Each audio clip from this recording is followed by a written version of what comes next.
Welcome back to Murder with Friends. We're talking about John Wayne Gacy today, and we're going to jump in with where we feel he descended into madness and murder. I'm joined again by my roommate and one of my best friends, Jay Light. So Jay, let's jump in here. John Wayne Gacy is in Iowa. He is a high-powered figure in the community that he's living in, and I think where he begins to descend into murder and madness is when he is accused of sodomy by the son of a junior chamber member, Donald Voorhees, who was 15 at the time. He's accused in 1968. And it seems like he doesn't understand the gravity of what he has been accused of. Would you agree? Oh, for sure. Because this is a classic example, as it will play out again and again and again in his crimes, of him getting some kind of release in a sexual way and not understanding how wrong that is for what he is doing. You know, he couldn't pan out any of the things before, so he had to exercise his fantasies as an adult. Yeah, and he's exercising his fantasies on kids that were the same age as him when he was openly, or at least privately, but openly to some friends struggling with his sexuality. But let's get a take of John Wayne Gacy in his own words commenting on these first allegations of sexual abuse. Gacy pleaded guilty to the sodomy charge, but insisted that 15-year-old Voorhees willingly engaged in oral sex with him. This young individual made the charge at me. He claims that he was sexually abused by me. And in essence, he was blackmailing me for it. Now, what it boiled down to was oral copulation. And it was consensual. The judge didn't see it that way and gave Gacy the maximum sentence, 10 years at the state penitentiary in Anamosa. So he's sentenced to 10 years for sodomy, which is already just the fact that you could be convicted of sodomy is just, this is so dated in how it went down. Very dated, and very dated about how it was perceived, because it was heightened solely because it was a same-sex interaction, but also with a minor. Yep. But the same-sex part was also crazy. Like, that was crazy for this time, because again, you didn't hear about gay people, certainly not in Iowa. At all. Yeah. Iowa is pretty much barren for gays, even to this day, I feel like. I don't know. If you're gay in Iowa, let us know in the comments section below. Please. Another thing that I want to talk about is after he is initially accused by Donald Voorhees, he then hires another kid to try and intimidate Donald so that Donald won't testify at the trial. So this case specifically, it marks such a turning point for me because it is John Wayne Gacy not only committing a crime, but trying to get away with a crime and doing whatever it takes to sort of silence the victims. But he hasn't made that jump to murder yet. Yeah, and that's the thing. Like, I totally get why he was trying to protect himself and have this kid engage in some blackmail of his own, as John Wayne Gacy put it. But you know, at this point, he is still a family man and loved in the community that he lives in. Yeah, he has a big reputation to uphold at this point. So he's trying to do a lot of self-preservation here to make sure that he can get off as scot-free as possible and go back to living his, normal life, as normal as sodomy of a 15-year-old is. Yeah, well, so he is sentenced to 10 years, but he only ends up serving 18 months. But during his time in prison, he's described as a model prisoner. Within a couple months of his stay at the prison, he's the head chef. We have some footage that we're going to throw up of him doing interviews behind bars, singing in the choir. He even petitioned for there to be a miniature golf course, a putt-putt course behind bars. This is, again, John Wayne Gacy, even when he's caught for doing terrible, evil acts, he still wants to portray this image of being so upstanding, being so wholesome. And this is so interesting to me because I feel like, I'm a big fan of learning about killers and murders and that kind of thing. I don't think I'd be on the show otherwise. That's true. You wouldn't be on the show. You gotta hand it to John Wayne Gacy. There are definitely two camps that killers fall into, and they're either really outside of society and they're complete outcasts, like Richard Ramirez. Yes, or they are charmers, and they can figure out how to get people to like them and how to get people on their side. Meanwhile, back in home, they're committing all these horrible crimes. Yeah, and it doesn't seem like that at all. Yeah, I do agree with you to that degree. I think that while he's in prison, his violent side is awakened. And here's why I think this, Jay. The story of making a murder, the expression making a murder that we saw on Netflix, really came to my mind when I was researching John Wayne Gacy in his time behind bars. And not just because he looks a lot like Stephen Avery. There is some similarities. Yeah. I think that while he was behind bars, there are stories that he saw two prisoners engaging in oral sex, consensual oral sex with each other, and he just went up and kicked them. So we're seeing this anger, this outward anger that before he'd kept very private to himself. And then another thing that I thought was interesting is that his father dies while he's behind bars. His father that he had spent, to that degree, his entire life trying to please. And he wasn't told that his father had died until 2 days after his father had passed away. And also he wasn't allowed I think there's like a grief release to go to the funeral. And I think this took a major toll on him. I think that now there was no one left in his life to try and please, because his mother really shielded him. His two sisters, they really believed in him. To the end of John Wayne Gacy's life, they really fought for him. I think that the death of his father, and I think that witnessing consensual homosexual relationships behind bars started something in him that he was unable to stop, and that's what led to murder. Would you agree with that? I think that that's a pretty good assessment, probably. There's definitely a wanting that he could not achieve, and I think the fact that his father passed meant that there's probably a side of him that got opened up to where he didn't have to do that protection anymore. Right. I think that that's a really good point. But he's released from prison on good behavior after 18 months. And he says initially that he wants to start over again in Iowa. But his wife in this time has divorced him and has earned sole custody of both kids. And he will never see his wife or his two kids again. I did a little bit of research to find out what happened to the two kids, if they'd ever sat down with Dr. Phil or Oprah or whatever. Couldn't turn up anything. That is totally fine and understandable. Yeah. But he's released. He moves back home to Chicago to live with his mother. And then this is when the spiraling starts. One thing I want to make clear to our viewers and to you as well is how come he was able to do this? How come he was able to get away with so much and get employment and start businesses, as we'll get into? And this is why he was able to start over in Chicago and hide his previous conviction. He was released June 1970. His parole ended October 1971. That is a very short parole, in my opinion, for someone who was convicted of sexual assault of a minor. The following month, records of Gacy's previous criminal convictions in Iowa were subsequently sealed. So no employers could look up that stuff. Gacy would successfully hide his criminal record from friends, business associates, and political acquaintances until police began investigating him for his later murder. So that's just important for everyone to know, that even though he was convicted in Iowa, he moved to Chicago, and it's like that stuff never happened. And that's probably something that he was able to do because of the connections that he already had through the JCs. Again, these are people who are pillars of the community, but they have this huge seedy underbelly that they are in the thick of. Right. So they're trying to preserve themselves as much as they can too. They're wanting to make sure that they look like they're a big upstanding organization filled with these upstanding people. Yeah. So whenever one of their own is going to be doing some real shady stuff, they're going to try and make sure that that gets as covered up as possible. And I would be willing to bet that that is probably part of why Gacy's records were able to get sealed. And he had such a good parole deal, honestly. So he moves to Chicago, but he can't control his urges. Sort of the lid's off for him right now.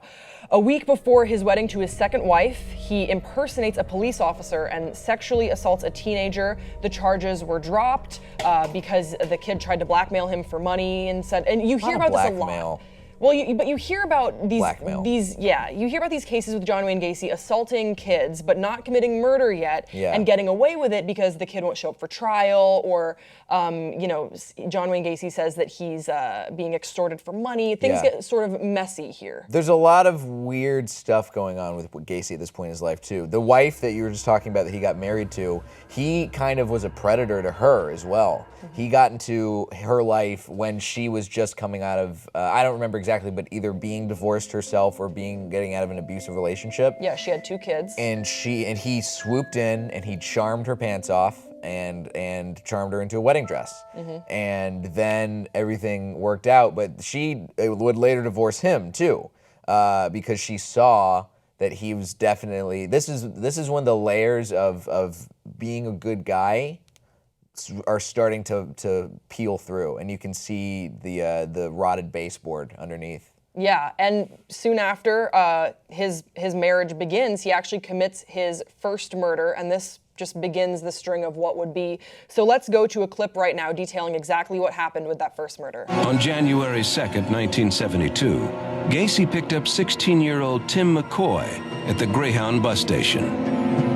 John offered to show the boy the sights, then lured him back to his house, where they engaged in sex. When they were done, Gacy grabbed a kitchen knife and plunged it into the teenager's chest. Then he buried the body in the crawl space under his house. It was impulsive. He really hadn't planned on killing him.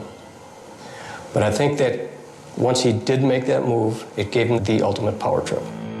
Yeah, so this murder begins absolutely a double life like Gacy had never had before. He'd had a double life before, but not quite like this. And I do think that the first murder was likely an impulse killing, but because he got away with it so easily, he was able to get more and more methodical. Like, oh, that was so easy. Imagine if I just sort of fine-tune my methods. Yeah, that is, I agree with you completely on that. He definitely, and this is something I saw in another video while I was doing some research for this. He had sexual release. He orgasmed when he killed. In addition, so there's definitely already the first sexual element of the crime, where he was having sex with the kids he would pick up at the bus station, and then to come again when he's actually killing the people.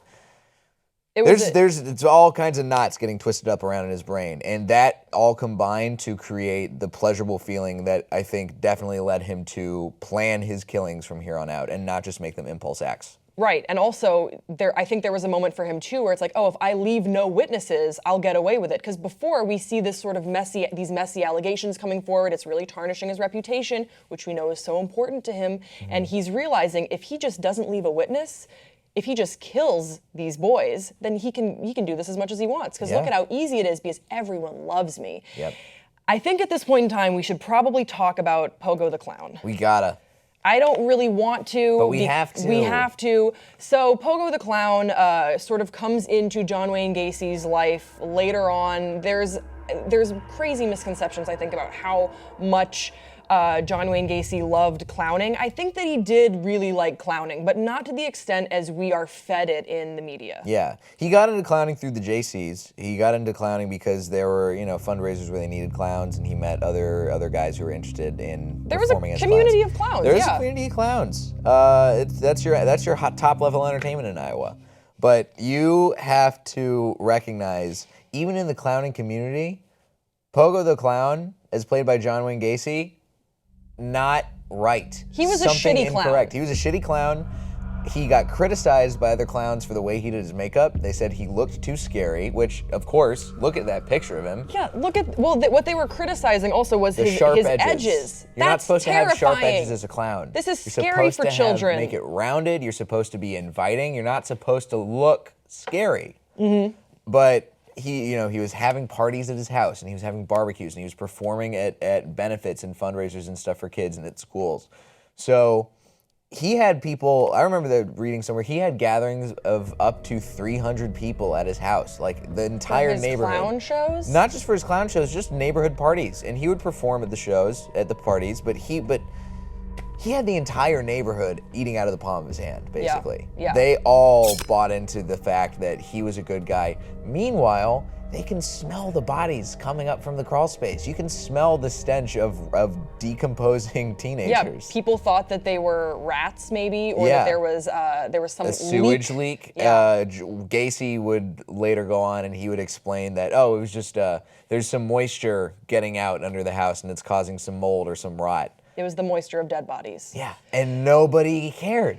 Nobody said anything to any of the authorities because he was just able to explain it away. And what boggles my mind is that people still came to the parties. Yeah, people still came to the parties, and people even At this point in time, also, we should make it clear that he had started a contracting company, a successful contracting company. So after he was released from jail, he worked as a short order cook, and then he was able to borrow some money from his mom. He got his own house. He got remarried. He started a business. He was doing really well. He would have contracting again, hiring teenage boys. Hiring teenage boys a lot of people who to work would for turn out him. to be his victims too. Hiring some of these same teenage boys to dig the trenches underneath his house, just saying that they were doing some piping work and whatnot. And some of the boys that he would hire, if they were runaways or just sort of vagabonds or weren't welcome at home anymore, he would invite them to stay with him. And during this time, he made a move on one of his employees, and we actually have a clip of this story. This is a crazy clown story that everyone loves because everyone wants there to be a killer clown. So let's take a look at this clip. He returned home one night and found Gacy drunk and dressed in his clown costume. Gacy invited Cram to join him for a drink. The men had a few Mai Tais. Then Gacy tricked Cram into the handcuffs. And he's laughing, ha, ha, ha, you know, just like a little kid. You know, and again, I'm standing there looking at a clown in a clown suit, laughing at me because I'm locked up. And he's like, poke me. Does it bother you? Huh? Does that bother you? Huh? So I told him, I said, if you don't take these off, I'm gonna kick your ass. The teenager then saw a side of his boss that few ever lived to tell about. It was just like a light switch went off in the middle of a conversation, in the middle of a sentence, in the middle of a thought. He just starts growling like a mad dog. Gacy lunged at Cram and swung him around the room, shouting, "I'm going to rape you." Despite the handcuffs, Cram was able to push Gacy to the ground. He somehow managed to grab the key and escape to his room. The most fucked up part of that story for me is that he escaped to his room, which was still in John Wayne Gacy's house. Yeah. How do you go to sleep that night? Probably didn't sleep. No, he probably did not sleep. But that's an example of a private side of John Wayne Gacy that few people saw. But he wasn't the crazy clown killer that I think a lot of people believe him to be, in the sense of hiding in the woods and whatnot. This was, people knew that he was a clown. It wasn't like a secret clown thing. Yeah. It wasn't like he was dressing up as a clown just to commit murders. Yes, that's exactly what I was trying to put my finger on, because I think that that's what people want to believe, because it's especially scary, especially with all the clown sightings that have happened recently. I know people in our comment section have said, you gotta do John Wayne Gacy, he was the clown killer. And he was a clown, and he was also a killer, but those things were a little bit more separate than a lot of people seem to believe. Yeah, I think the fact that when you're talking about a lot of serial killers, you kind of lump them into a box. And John Wayne Gacy happens to be in the clown killer box. And I'm not going to say it's an unfair characterization, because he was a real piece of shit. But that wasn't what he was about specifically. He was more about, in the typical serial killer vein of, there's a sexual element to the crime, and he's targeting the same kind of person over and over and over again. He's not doing it because he's not doing it in costume. That's not an element of the crime at all. It's just a part of what his life was. He says that he liked dressing up as a clown because it reminded him of his childhood and that it was fun. But I agree with you when you say it wasn't a major element of his crimes. Right. But when we come back, we have a whole lot to dig into. How was John Wayne Gacy captured? He killed 33 boys. How did he get away with so many? What was the case that broke it wide open? And then let's talk a little bit about the John Wayne Gacy that we have created today. We'll see you then.